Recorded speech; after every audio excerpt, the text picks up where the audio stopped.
Hello dear students, previous video में हम लोगों ने पढ़ा था एमनियोसेंटेसिस और एमटीपी पढ़ा था। तो मैंने एमनियोसेंटेसिस में बताया था कि एमनियोसेंटेसिस में प्रीनेटल डायग्नोस्टिक टेस्ट किया जाता है और उसके अंदर क्रोमोजोमल डिसऑर्डर्स और मेटाबॉलिक डिसऑर्डर्स फाइंड आउट किया जाता है। ये मैंने पढ़ाया था आप लोग को एमनियोसेंटेसिस में। तो उसमें मैंने बताया था कि एमनियोसेंटेसिस के प्रोसेस में अगर फीटस के अंदर कोई एबनॉर्मलिटीज डेवलप होता है, क्रोमोजोम से रिलेटेड एबनॉर्मलिटी डेवलप होता है या फिजिकली कोई एबनॉर्मलिटीज डेवलप होता है कि वो बच्चा लाइफ लॉन्ग के लिए वो क्या होगा, नॉर्मल नहीं हो सकता है, तो उस कंडीशन में उस फीटस को क्या किया जाता है, माँ के बॉडी से निकाल दिया जाता है या टर्मिनेट कर दिया जाता है, जिसको बोला जाता है मेडिकल टर्मिनेशन ऑफ प्रेगनेंसी। ये मैंने आपको प्रीवियस वीडियो में डिस्कस कर दिया है। आज के वीडियो में हम लोग को स्टडी करना है एसटीडीज। स्टूडेंट, यहाँ पे हम लोग को बहुत ही इम्पोर्टेंट टॉपिक का डिस्कशन करना है जिसको हम लोग बोलेंगे एसटीडीज। देखिए यहाँ पे हम हेडिंग कर दे रहे हैं। आज के वीडियो में हम लोग पढ़ना है सेक्सुअली ट्रांसमिटेड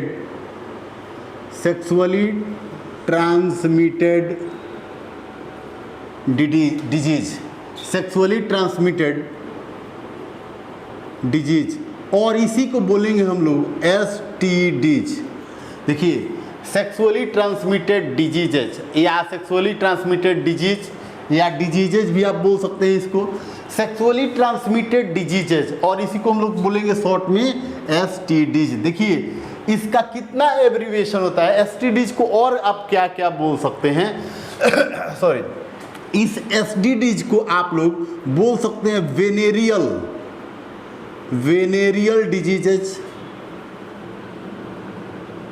वेनेरियल डिजीजेज, और इसको शॉर्ट में बोलेंगे वीडी। वेनेरियल डिजीजेज को आप क्या बोलेंगे, वीडी। और इसका और भी टर्म है इसका एसटीआई, सेक्सुअली ट्रांसमिटेड इन्फेक्शंस, इसको आप बोल सकते हैं एसटीआई मतलब सेक्सुअली ट्रांसमिटेड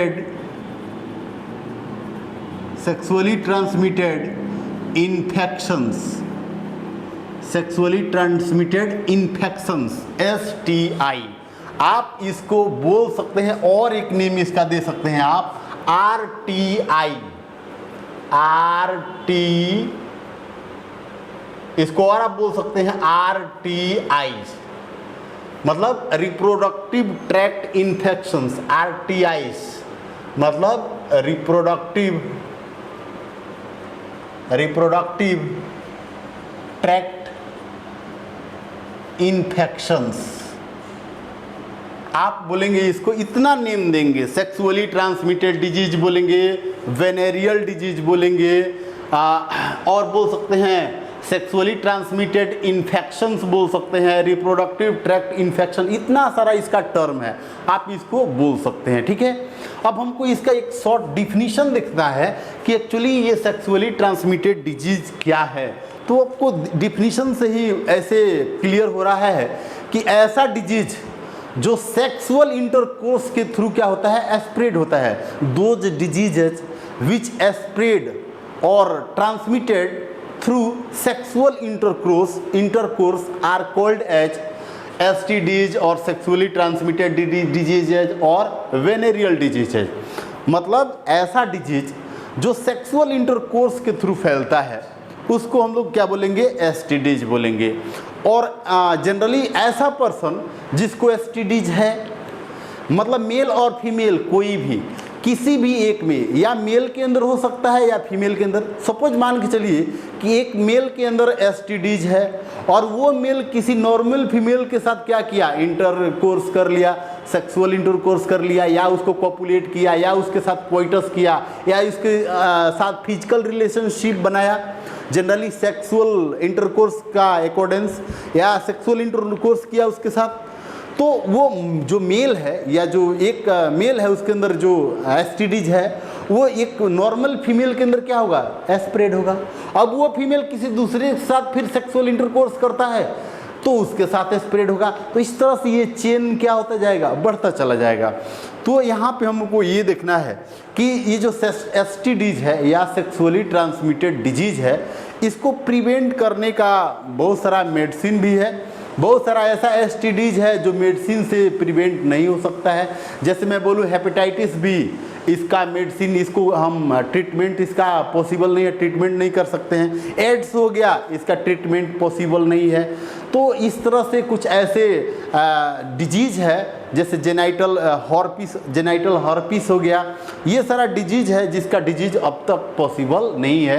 अगर एक बार इसका इन्फेक्शन हो गया तो इससे फाइनल डेथ ही हो जाएगा, इसका ट्रीटमेंट पॉसिबल नहीं है। इसलिए बोला भी गया है कि prevention is the better than cure और ट्रीटमेंट। मतलब हम अगर इलाज बोल रहे हैं ना, प्रिवेंशन, हमको पहले बच के रहना है कि ज़्यादा से ज़्यादा हम बच के रहें। कोई भी डिजीज़ है उसे हम अपने आप को खुद क्या करें, बचा के रखें।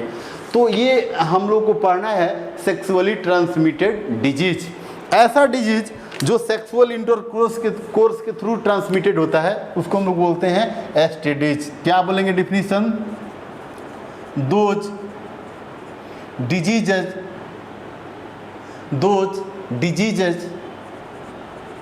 which are transmitted by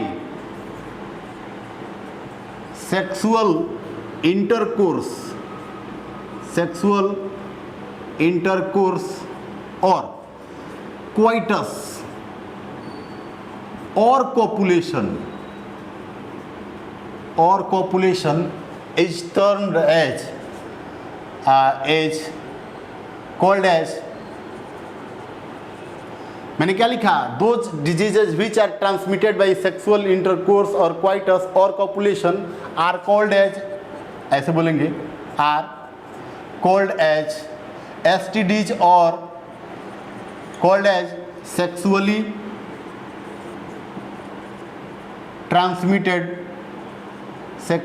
transmitted diseases, और इसी को बोलेंगे STDs।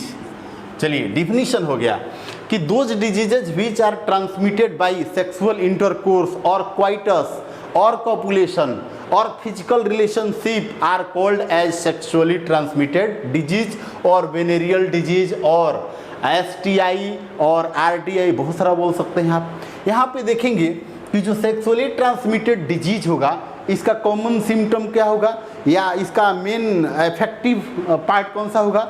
Effective part of body. ऐसे हम थोड़ा एक जनरल कॉन्सेप्ट का बात करें, इफेक्टिव अफेक्टिव, ऐसे भी बोल सकते हैं, अफेक्टिव पार्ट ऑफ बॉडी। मतलब STDs ऐसा डिजीज है, डिसऑर्डर्स है कि ये बॉडी के किस पार्ट को अफेक्ट करता है? Affective part of body. तो जनरली जो रिप्रोडक्टिव ट्रैक्ट है वो अफेक्ट होता है, मेनली रिप्रोडक्टिव ट्रैक्ट और system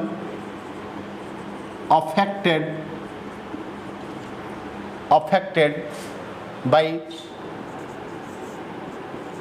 by these disorders or by STDs ऐसे बोल सकते हैं कि STDs के थ्रू मेनली जो रिप्रोडक्टिव सिस्टम है और रिप्रोडक्टिव सिस्टम है वो क्या होता है? अफेक्ट होता है। यहाँ पे हम लोग बहुत सारे जो STDs हैं, कॉमन STDs हैं, हम लोग उसका स्टडी करेंगे। जैसे बोलेंगे some common STDs are as follows. यहाँ पे हेडिंग कर लें, some common STDs are as follows. यहाँ पे कुछ कॉमन STDs का हम लोग बात करेंगे। जैसे हम लोग नेम ले लें, फर्स्ट बात करें एड्स का। सेकेंड जो डिजीज का बात करेंगे क्लेमाइडियसिस। थर्ड जो डिजीज होगा, third hepatitis B. Hepatitis B. Fourth जो डिजीज होगा gonorrhoea, gonorrhoea. Genital herpes fifth जो डिजीज होगा जेनाइटल हर्पिस। सिक्स जो डिजीज होगा सिफिलिस, सिफिलिस। सेवन जो नंबर डिजीज है जेनाइटल वार्ट्स, जेनाइटल वार्ट्स। इस तरह का ये डिजीज है। तो मैंने सम कॉमन यहाँ पे क्या लिखा, some common STDs are as follows. First मैंने क्या लिखा, एड्स हो गया। सेकंड क्या लिखा, क्लेमाइडियसिस। थर्ड जो डिजीज है उसका नेम है हेपेटाइटिस बी। उसके बाद फोर्थ जो है गोनोरिया मैंने लिखा है, जेनाइटल हर्पिस लिखा है, फिर सिफिलिस लिखा है, उसके बाद जेनाइटल वार्ट्स लिखा है। तो इस तरह से डिजीज है। यहाँ पे हम लोग बात करेंगे एक एक जो डिजीज है, ये जो एसटीडीज है, हम लोग एक एक एसटीडीज का थोड़ा सा एक्सप्लेन करेंगे कि ये एसटीडीज का क्या जनरल सिम्टम्स होता है, इसका ट्रीटमेंट क्या हो सकता है, इससे प्रिकॉशन कैसे हम कर सकते हैं, या इससे प्रिवेंशन हम कैसे प्रिवेंट हो सकते हैं, इसका प्रिवेंशन क्या है, हम लोग को देखना है, सिम्टम्स का स्टडी करना है। तो यहाँ हम लोग क्या करते हैं, एक एक डिजीज के बारे में। सबसे पहले मैं एड्स का डिस्कशन करता हूँ। यहाँ पे एड्स ये most common type of sexually transmitted disease है और ब्लड ट्रांसफ्यूजन के थ्रू भी फैलता है, बॉडी फ्लूइड्स के भी थ्रू फैलता है। तो आइए हम लोग एक एक डिजीज के बारे में स्टडी कर लें, जो आपके एनसीईआरटी बुक में भी दिया हुआ है, आप लोग अच्छे से देखिए। तो यहाँ पे हम लोग बात करते हैं एड्स का। फर्स्ट यहाँ पे पहला डिजीज मैं ले रहा हूँ यहाँ पे एड्स। एड्स है। एड्स देखिए ये क्या है, एक ऐसा डिजीज है जिसका मीनिंग क्या होता है यहाँ पे, ये देखिए यहाँ पे, इसका पहले हम लोग फुल फॉर्म लेते हैं, उसके बाद से इसका सारा कॉन्सेप्ट आ जाएगा। इसका फुल फॉर्म हो जाएगा एक्वायर्ड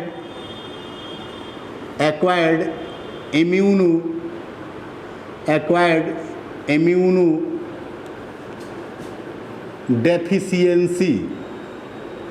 डेफिशिएंसी सिंड्रोम। देखिए एक टर्म यहाँ पे आ गया सिंड्रोम, एक टर्म यहाँ पे आया है क्या, देखिए यहाँ पे एक एक टर्म के बारे में हम लोग को स्टडी करना है। जैसे एक्वायर्ड आ गया, फिर इम्यूनो आ गया, डेफिशिएंसी आ गया, फिर यहाँ पे क्या आ गया, सिंड्रोम आ गया। तो देखिएगा सिंड्रोम, एक्वायर्ड मतलब यहाँ पे क्या है कि ये जो जनरेट हुआ है किसी, जैसे मतलब ये वायरस जो एड्स होता है वो HIV वायरस से होता है, और ये HIV वायरस जो होता है ना, ये डिजीज को क्रिएट करता है बॉडी के अंदर, ये आफ्टर बर्थ के बाद ही मिलेगा। सो एक्वायर्ड। इम्यूनो मतलब यहाँ पे क्या करता है, abnormality creates inside the immune system, या हम बोलेंगे जो इम्यूनो डिफिशियंसी यहाँ पे मीनिंग है, मतलब immune system not functioning properly. यहाँ पे बोलेंगे इसमें क्या हो जाएगा, जो इम्यून सिस्टम है, immune system does not work properly.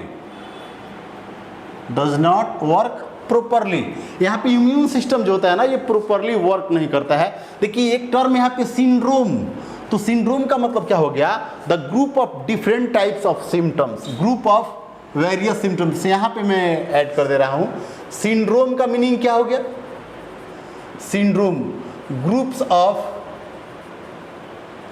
Of various types of symptoms. मतलब यहाँ पे हमारा कहने का मीनिंग ये है कि अगर किसी पेशेंट को एड्स है उसको डिजीज, तो उसको बॉडी के अंदर, उसके बॉडी के अंदर एक साथ बहुत सारा सिम्टम्स दिखेगा। जैसे मैं बोलूँ कि उसको कफ भी हो सकता है, उसको फीवर भी हो सकता है, डायरिया भी हो सकता है, उसके अंदर बहुत सारा कोलेरा भी हो सकता है, एक साथ बहुत सारे डिजीज क्रिएट हो जाएंगे, बहुत सारे डिजीज का सिम्टम एक साथ ही दिखने लगता है। तो इस तरह के कंडीशन को हम लोग एड्स बोलेंगे, और इस तरह से कंडीशन का हम लोग नेम देते हैं क्या, AIDS. Acquired immuno deficiency syndrome. Syndrome यहाँ पे देखेंगे कॉजेटिव एजेंट का बात करेंगे। ये जो डिजीज होता है वो किस एजेंट्स के थ्रू होता है, तो यहाँ पे हेडिंग कर लेंगे हम लोग कॉजेटिव एजेंट। कॉजेटिव एजेंट मतलब किसके थ्रू ये डिजीज होता है। कॉजेटिव एजेंट मतलब कौन सा ऐसा एजेंट है जो एड्स को क्रिएट करता है या एड्स डिजीज के लिए रेस्पॉन्सिबल होता है। तो यहाँ पे देखेंगे HIV वायरस, यहाँ पे HIV करेंगे, HIV वायरस, HIV इसका मतलब क्या हो गया full form, human immuno deficiency virus. तो यहाँ पे देखेंगे HIV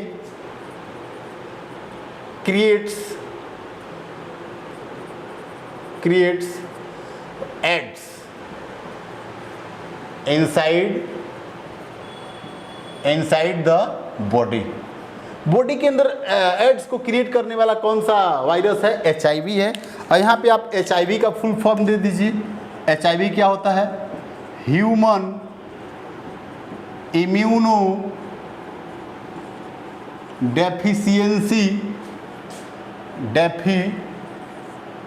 human immuno deficiency virus, human immuno deficiency virus. ये देखेंगे हम लोग ह्यूमन इम्यूनो डेफिशिएंसी, यहाँ पे थोड़ा सा immuno deficiency virus,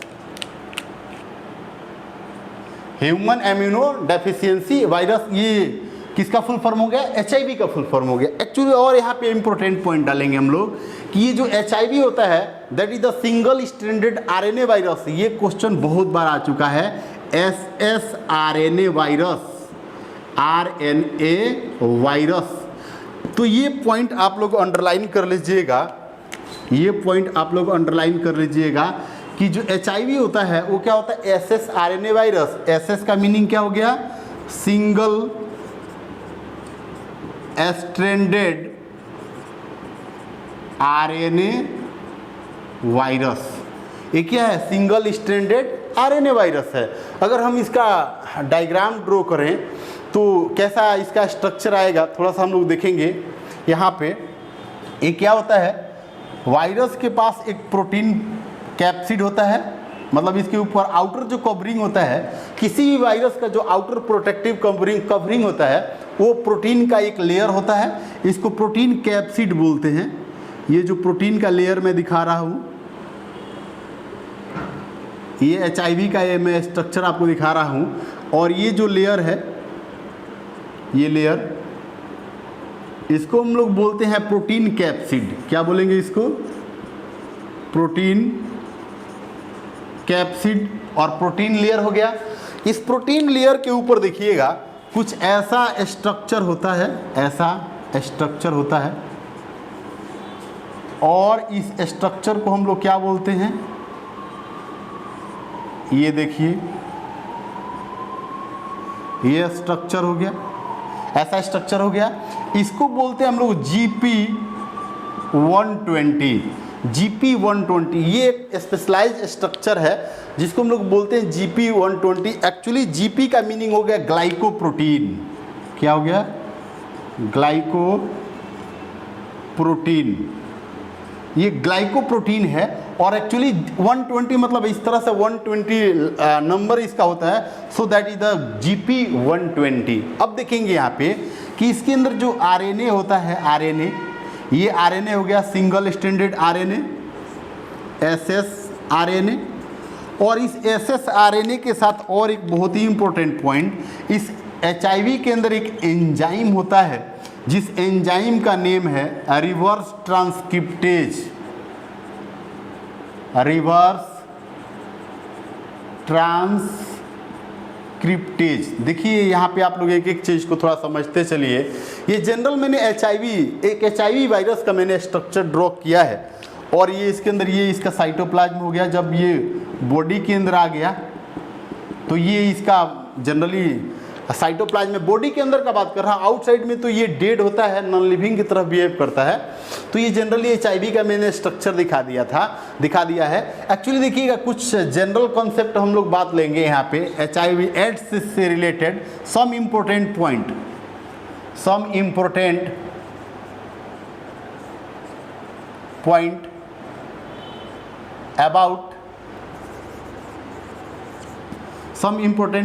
about AIDS. ये इस पॉइंट को हम लोग बाद में भी नोट कर लेते हैं, इस पॉइंट को हम लोग बाद में नोट करेंगे तो अच्छा रहेगा। अभी हम देखिए यहाँ पे कॉजेटिव एजेंट का बात किए ना, HIV का बात किए, हम लोग क्या कर लेते हैं कि एड्स एक्चुअली कैसे होता है एक नॉर्मल पर्सन से एक जैसे नॉर्मल पर्सन जो होता है वो कैसे इन्फेक्ट होता है। अगर मतलब कोई डिजीज्ड पर्सन है और वो सेक्सुअल इंटरकोर्स कर लेता है नॉर्मल पर्सन के साथ, तो ये वायरस उसके बॉडी के अंदर इंटर कर जाता है, और इंटर करने के बाद कैसे डिजीज को उसके बॉडी में स्प्रेड करता है, हम लोग को इसको देखना है। तो मैकेनिज्म ऑफ इन्फेक्शन पढ़ेंगे या मैकेनिज्म ऑफ ट्रांसमिशन पढ़ेंगे, तो ये हम लोग पढ़ेंगे क्या, थोड़ा सा इसके बाद हम लोग देख लेते हैं मैकेनिज्म ऑफ एक्शन, एक्चुअली कैसे HIV स्प्रेड होता है उसको हम लोग देख लेते हैं।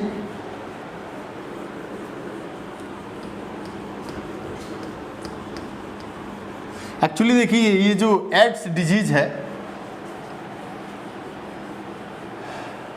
यहाँ पे देखिए मोड ऑफ ट्रांसमिशन का बात करेंगे, फिर मैकेनिज्म ऑफ एक्शन या मैकेनिज्म ऑफ इन्फेक्शन।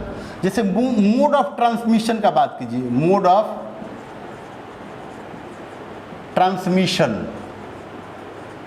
ट्रांसमिशन मतलब कैसे ये स्प्रेड होता है। मोड ऑफ ट्रांसमिशन बोले या मोड ऑफ इन्फेक्शन बोले, तो जो एड्स होता है HIV वायरस मेनली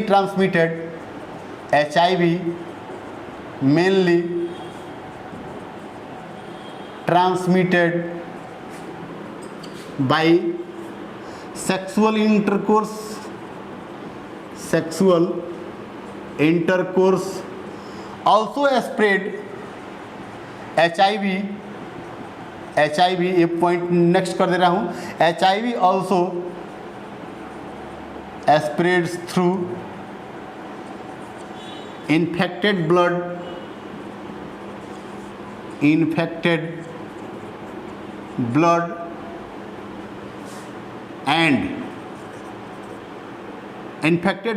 by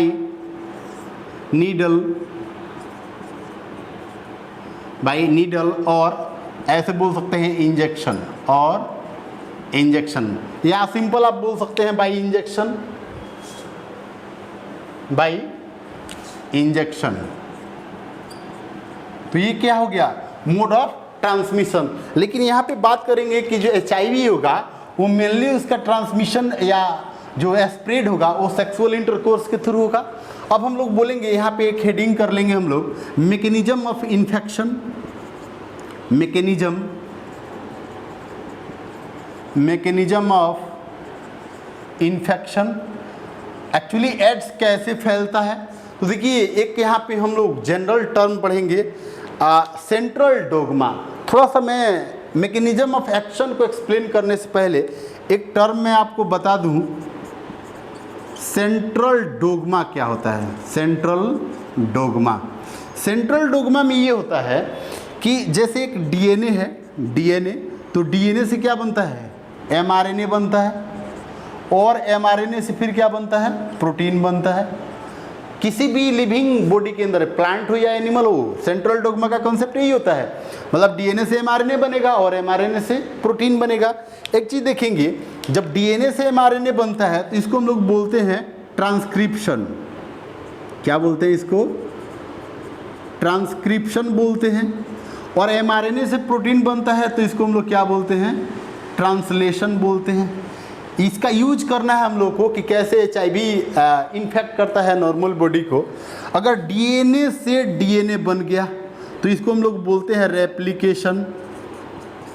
क्या बोलते हैं इसको, रेप्लिकेशन। और इसी को बोलेंगे डुप्लीकेशन। मतलब रेप्लिकेशन और डुप्लीकेशन का मीनिंग हो गया कि एक ही जैसे कॉपी, जो कॉपी होता है ना वो रिपीट होता रहता है, मतलब डीएनए को बनाएगा, अपने सेम कॉपी को बनाएगा। अब यहाँ पे देखेंगे मैंने क्या बताया कि ये जो डीएनए है अगर एमआरएनए बना रहा है तो इसको हम लोग ट्रांसक्रिप्शन बोलेंगे, लेकिन ये एमआरएनए अगर प्रोटीन बना ले रहा है तो इसको हम लोग ट्रांसलेशन बोलेंगे। लेकिन इसका बैक अगर चलें, अगर ये एमआरएनए डीएनए बना रहा है, बैक आ रहा है, रिवर्स कंडीशन में आ रहा है, तो हम इसको बोलेंगे रिवर्स ट्रांसक्रिप्शन। क्या बोलेंगे? Reverse transcription. तो ध्यान रखिए इस प्रोसेस को क्या बोलेंगे? Reverse transcription. मतलब एमआरएनए से जब डीएनए बनेगा तो इसको रिवर्स ट्रांसक्रिप्शन बोलेंगे। और इस फंक्शन के लिए जो एंजाइम रिस्पॉन्सिबल होगा, उसी एंजाइम का नाम होगा क्या? Reverse transcriptase. क्या नेम होगा उसका? Reverse transcriptase. तो यहाँ पे देखेंगे कि जैसे देखिए ये हम ले लेते हैं एक HIV है, सपोज मान के चलिए कि ये HIV है और HIV के ऊपर मैंने अभी बताया क्या? प्रोटीन का लेयर होगा। जो HIV है इसके ऊपर प्रोटीन का लेयर होगा, ये प्रोटीन लेयर हो गया, इसको बोलेंगे प्रोटीन कैप्सिड। और देखिएगा इसके ऊपर एक्स्ट्रा जो स्ट्रक्चर में दिखाया था ये GP120, इस तरह से अभी दिखाया था आप लोगों को, ये GP120 हो गया, GP120, ये GP120 हो गया, ग्लाइकोप्रोटीन जिसको हम लोग बोलते हैं शॉर्ट में ग्लाइकोप्रोटीन। और इस HIV के अंदर सिंगल स्ट्रैंडेड RNA होगा और सिंगल स्ट्रैंडेड RNA के पास ये एंजाइम होगा। और ये देखिए थोड़ा नेमिंग कर दें, ये GP120 हो गया, GP120, और ये हो गया SSRNA, मतलब सिंगल स्ट्रैंडेड RNA। और ये जो ब्लैक वाला है इसका ही तो नेम है रिवर्स ट्रांसक्रिप्टेज। मैंने बताया ना अभी रिवर्स ट्रांसक्रिप्टेज का ये वर्क यहाँ पे है। तो ये रिवर्स ट्रांसक्रिप्टेज क्या करेगा? इस mRNA को किस में कन्वर्ट कर देगा? DNA में कन्वर्ट कर देगा। तो ये एक्चुअली देखिए ये GP120 हो गया। अब ये इसमें इम्पोर्टेंट पॉइंट ये समझना है कि ये जो GP120 होता है इसके ऊपर एक एक्स्ट्रा लेयर होता है। जितने भी GP120 है इसके ऊपर एक एक्स्ट्रा लेयर होता है, that is the covered by the extra layer, that is the mask, like this mask. हम लोग आजकल जो कोरोना से बचने के लिए, कोरोना वायरस से बचने के लिए हम लोग अपने माउथ के ऊपर क्या करते हैं? मास्क लगा के घूमते रहते हैं कि कोई इन्फेक्शन हमको ना हो। तो ये वायरस जो होता है इतना चालाक, इतना क्लेवर होता है कि ये क्या करता है, अपने जो बॉडी है उसके ऊपर पूरा मास्क पहन के घूमता रहता है। बॉडी के ऊपर क्या करेगा? ये अपने मास्क को हटा करके दूसरे को इन्फेक्ट कर देगा और फिर तुरंत अपने मास्क को फिर वियर कर लेगा, अपने बॉडी को कवर कर लेगा।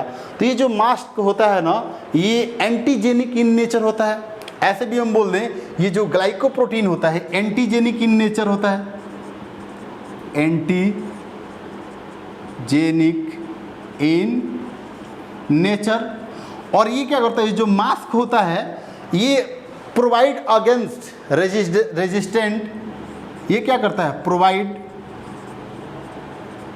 Resistant to antibody, to the antibody. मतलब अगर कोई एंटीबॉडी इस वायरस को मारने के लिए आए, उस एंटीबॉडी के लिए क्या होता है? रेजिस्टेंट होता है। उस एंटीबॉडी को ये बॉडी के अंदर आने ही नहीं देगा। अब सपोज मान के चलिए यहाँ पे मैं एक डायग्राम आपको दिखा रहा हूँ। जैसे ये एक सेल मैंने लिया, इसका नेम है हेल्पर टी सेल, इसका नेम है हेल्पर टी सेल। और ये जो हेल्पर टी सेल होता है ये नॉर्मल बॉडी के अंदर है, नॉर्मल मैन के अंदर है।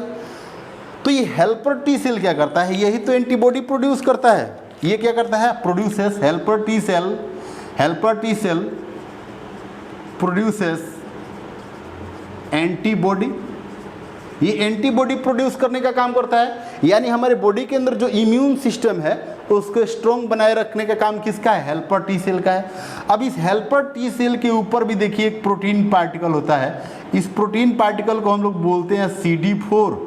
ये है जो हेल्पर टी सेल है, इसके ऊपर जो प्रोटीन एक्स्ट्रा एक लेयर होता है, इसका नेम है CD4। बस आप लोग को नाम यही याद रखना है कि ये जो CD4 होता है that is the specialized structure और that is the protein layer. GP120 HIV के ऊपर होता है, जबकि CD4 protein layer helper T cell के ऊपर होता है। अब देखिए क्या होता है कि एक HIV को इस हेल्पर टी सेल को किल करना है तो क्या करता है, ये जो CD4 है और कम टाइम के लिए ये क्या होता है, ये मास्क यहाँ से हट जाता है।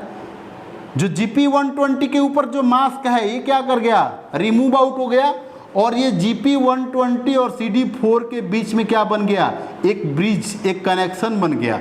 और ये जो कनेक्शन होता है ये क्या किया, इस कनेक्शन के थ्रू ये RNA जो है वो क्या हो गया, चलाया हेल्पर टी सेल के अंदर। अब क्या हो गया, थोड़ा ध्यान रखिएगा, ये RNA है, ये RNA कहाँ चलाया, हेल्पर टी सेल के अंदर। अब इस RNA से क्या बनेगा, DNA बनेगा, DNA बनेगा, और इसी प्रोसेस को हम लोग क्या बोलेंगे, रिवर्स ट्रांसक्रिप्शन। और फिर DNA क्या बना लेगा, mRNA बना लेगा, mRNA बना लेगा, और फिर mRNA से क्या बन जाएगा, प्रोटीन बन जाएगा। क्या बन जाएगा, प्रोटीन बन जाएगा। और इस तरह से फिर इसके अंदर एक वायरस बन गया है, प्रोटीन, और ये एंजाइम हो गया रिवर्स ट्रांसक्रिप्टेज। तो इस तरह से ये बार बार HIV जो है, वायरस जो है, ये हेल्पर टी सेल के अंदर मेनी टाइम्स रिपीट करेगा, और रिपीट करने के बाद से अपने नंबर को इतना ज़्यादा बढ़ा लेगा कि ये हेल्पर टी सेल को बहुत ज़्यादा अमाउंट में क्या कर लेता है, डैमेज कर देता है। तो हमारे बॉडी के अंदर जब हेल्पर टी सेल बहुत ज़्यादा अमाउंट में डैमेज कर जाता है तो हमारे बॉडी के अंदर फिर इम्यून सिस्टम वीक हो जाता है। इम्यून सिस्टम को बनाए रखने का काम कौन करता है, इम्यून सिस्टम को स्ट्रॉन्ग करने का काम कौन करता है, हेल्पर टी सेल करता है। और इस हेल्पर टी सेल को ये HIV क्या कर देता है, मार देता है, जिससे हमारे बॉडी का इम्यून सिस्टम क्या हो जाता है, वीक हो जाता है। और इसके साथ हमारे बॉडी के अंदर एक साथ बहुत सारे इन्फेक्शन होने लगते हैं। तो ये मैंने बताया मोड ऑफ इन्फेक्शन और मोड ऑफ ट्रांसमिशन में कैसे होता है मैकेनिज्म ऑफ इन्फेक्शन मैंने बताया कि एक जो HIV होता है हमारे बॉडी के हेल्पर टी सेल को कैसे इन्फेक्ट करता है। अब हम लोग इसके बाद देख लेते हैं सिम्टम्स। एक्चुअली HIV का मतलब एड्स का, जब HIV जब हो जाता है हमारे बॉडी के अंदर, HIV इंटर कर गया और HIV के थ्रू जब एड्स हो गया तो हमारे बॉडी के अंदर एड्स का सिम्टम्स क्या क्या आएगा। देखिए जितना तरह का आप सिम्टम लिख दो सब ये सिम्टम्स इसके अंदर आ जाएगा। तो देखिए सिम्टम्स ऑफ एड्स, हम लोग यहाँ पे हेडिंग कर लेंगे symptoms, symptoms of AIDS. AIDS का क्या सिम्टम्स है देखिएगा, लॉस ऑफ एपेटाइट। सबसे पहले बात तो ये होगा loss of appetite, loss of appetite. Loss of appetite का मतलब क्या होगा, भूख नहीं लगेगा। डे बाई डे क्या होगा, जो एक फीलिंग है, एक हंगरी का जो फीलिंग है, भूख लगने का एक सेटिटी मतलब सेंटर जो है वो क्या होता है, फंक्शन नहीं कर पाता है। लॉस ऑफ एपेटाइट, भूख नहीं लगेगा। और क्या हो गया, इंसोम्निया होगा। इंसोम्निया मतलब रात में नींद नहीं आएगा, मतलब नींद से related problem, disorder related with sleeping condition. ये क्या हो जाएगा, disorder related with sleeping, disorder related with sleeping, ये इंसोम्निया हो गया। Loss of body weight, body weight क्या करेगा, लॉस करेगा। फिर क्या हो जाएगा यहाँ पे मेनी ये जो होगा ना स्किन के अंदर क्या होगा, एबनॉर्मलिटीज क्रिएट होने लगा, बहुत सारा एबनॉर्मलिटी क्रिएट होगा। कैंसर जो होगा, कैंसर हो जाएगा, कैंसर। और मेनली कौन सा कैंसर होगा, स्किन कैंसर होगा। इसमें स्किन कैंसर क्या होता है, स्किन सड़ने लगता है, डिकेइंग होने लगता है और बहुत सारा डिफॉर्मिटीज क्रिएट हो जाता है। तो ये मैंने लिखा सिम्टम्स ऑफ एड्स। अब हम लोग बात करें थोड़ा इसका डायग्नोस्टिक टेस्ट कौन सा होता है, कैसे डायग्नोस्टिक। डायग्नोस्टिक टेस्ट, किस के टेस्ट के थ्रू ये क्लियर होता है कि एड्स पर्सन को हो गया है? सीवियर इन्फेक्शन हो जाने के बाद से जो टेस्ट होता है, ब्लड का टेस्ट है, उसका नेम है एलाइजा टेस्ट। आप लोग इसका नेम याद रखिएगा। जो एड्स के लिए टेस्ट होता है उसका नेम है ELISA, ELISA test. ELISA test का फुल फॉर्म क्या होता है? Enzyme linked immunosorbent assay. यहाँ पे देखेंगे इसका जो फुल फॉर्म है enzyme linked immunosorbent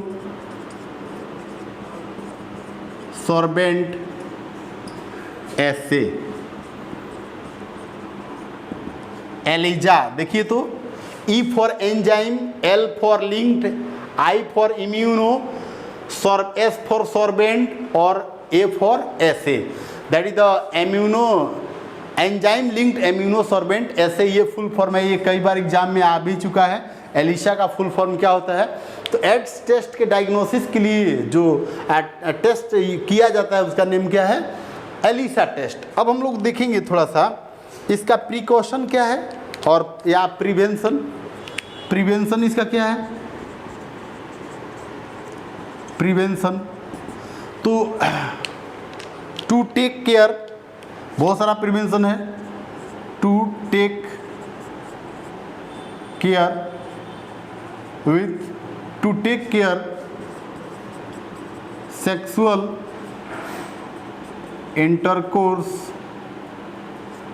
intercourse with physical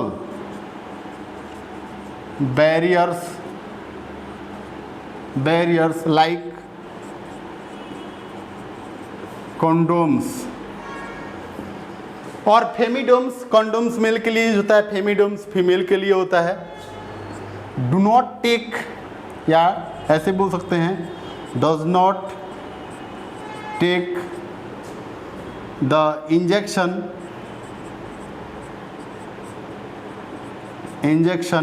with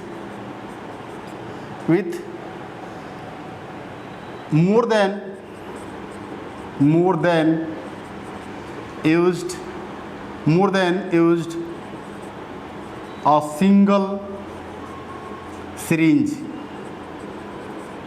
ये भी हो जाएगा। ब्लड ट्रांसफ्यूजन टेकन अप या टेक या ऐसे बोल सकते हैं give blood to the person after test. मतलब ब्लड अगर हम किसी पर्सन को दे रहे हैं या ले रहे हैं तो हम उसको क्या करें? उसको चेकअप करा लें। Give blood to person after test, या ऐसे to give blood to person after test और डायग्नोसिस। तो ये क्या हो गया? एड्स से रिलेटेड कुछ कॉन्सेप्ट हो गया यहाँ पे। अब हम लोग एक और डिजीज का बात करेंगे। देखिए इसके बाद एक और डिजीज का हम लोग बात करेंगे, that is the chlamydiasis. Very important disease chlamydiasis. अब यहाँ पे देखेंगे क्लेमाइडिएसिस एक डिजीज का हम लोग कॉन्सेप्ट लेंगे, क्लेमाइडिएसिस। इसके बाद सेकंड जो डिजीज आ गया क्लेमाइडिएसिस। क्लेमाइडिएसिस में क्या होता है? एक बैक्टीरियल डिजीज है, most common bacterial disease caused by the chlamydia trachomatis. आप लोगों को नेम भी याद रखना होगा कि कौन सा इसका कॉजेटिव एजेंट है। देखिए most common type of bacterial STD, ये मोस्ट कॉमन टाइप का एक बैक्टीरियल डिजीज है, बैक्टीरिया के थ्रू होने वाला डिजीज है। तो अब आप यहाँ पे क्या कर लीजिए, इसका कॉजेटिव एजेंट लिख दीजिए। कॉजेटिव एजेंट, तो देखिए कॉजेटिव एजेंट मतलब किसके थ्रू होता है? तो यहाँ पे बैक्टीरिया का हम लोग नेम लेंगे, और बैक्टीरिया कौन सा होगा? Chlamydia chlamydia trachomatis, chlamydia trachomatis ये बैक्टीरिया का नेम है और इसी के थ्रू ये डिजीज होता है क्लेमाइडियसिस। अब यहाँ पे देखेंगे infection in male and female. Infection कैसे होता है? इन्फेक्शन का अगर बात करें, इन्फेक्शन और ऐसे बोलते हैं यहाँ पे सिम्टम्स, किसके अंदर? मेल और फीमेल के अंदर। तो फर्स्ट मैं ले रहा हूँ in case of male. Male के अंदर क्या होता है? स्वेलिंग इन पेनिस, पेनिस के अंदर क्या हो जाता है? स्वेलिंग हो जाता है और thick pus like dischargement with the penis. तो फर्स्ट सिम्टम ये होगा swelling,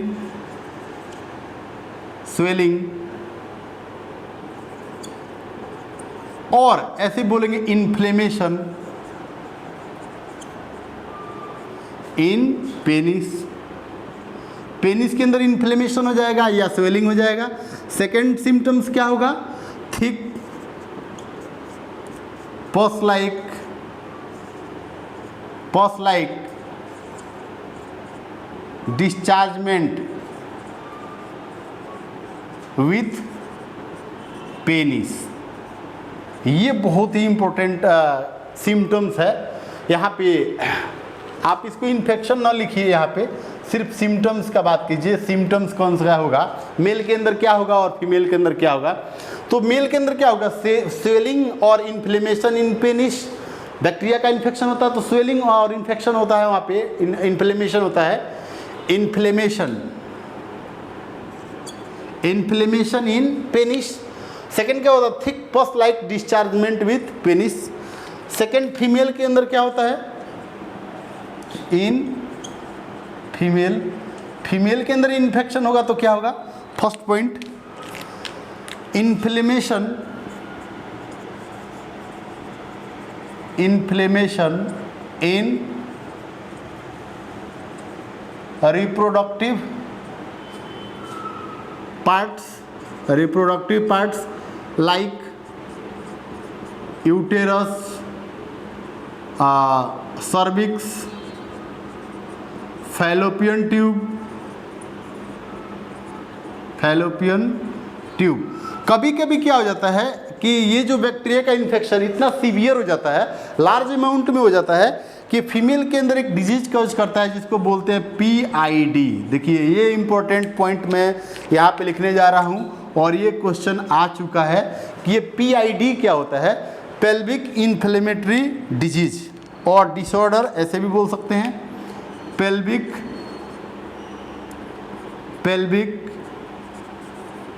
inflammatory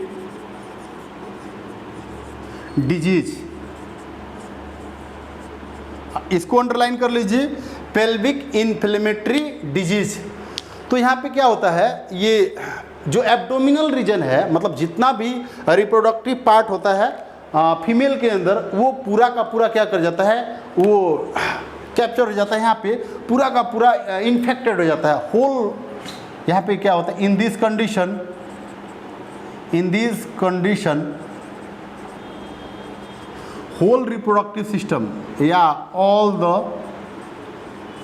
all the parts of reproductive system gets infected। पूरा पार्ट ही क्या कर जाता है? इन्फेक्ट कर जाता है। तो ये हो गया सिम्टम्स। अब हम लोग बात करें ट्रीटमेंट, इसका बात करें थोड़ा सा। ट्रीटमेंट, इलाज इसका पॉसिबल है, इसका ट्रीटमेंट पॉसिबल है। तो ऐसे भी बोला गया कि prevention is better than that of cure और ट्रीटमेंट। पहले ही हम बच के रहें जैसे भी जितने भी फिजिकल बैरियर्स है, कंडोम्स है, फेमिडोम्स है, सर्वाइकल कैप्स है, डायफ्राम है, तो जो सर्वाइकल कैप्स है, डायफ्राम है, फीमेल यूज करेगी और कंडोम्स जनरली मेल यूज करता है। और अगर हम फिजिकल बैरियर का यूज करें ड्यूरिंग सेक्सुअल इंटरकोर्स और क्वाइटस, तो उस कंडीशन में एसटीडीज का फैलने का नेग्लिजिबल चांसेस होता है, नहीं के बराबर होता है। तो यहाँ पे ट्रीटमेंट देखेंगे क्या होगा।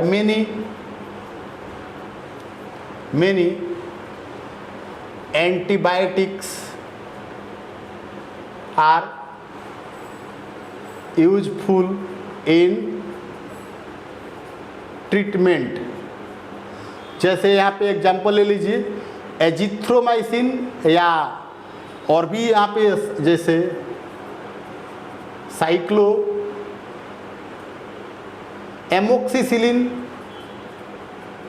एमोक्सिसिलिन ये एंटीबायोटिक है। Azithromycin, tetracycline.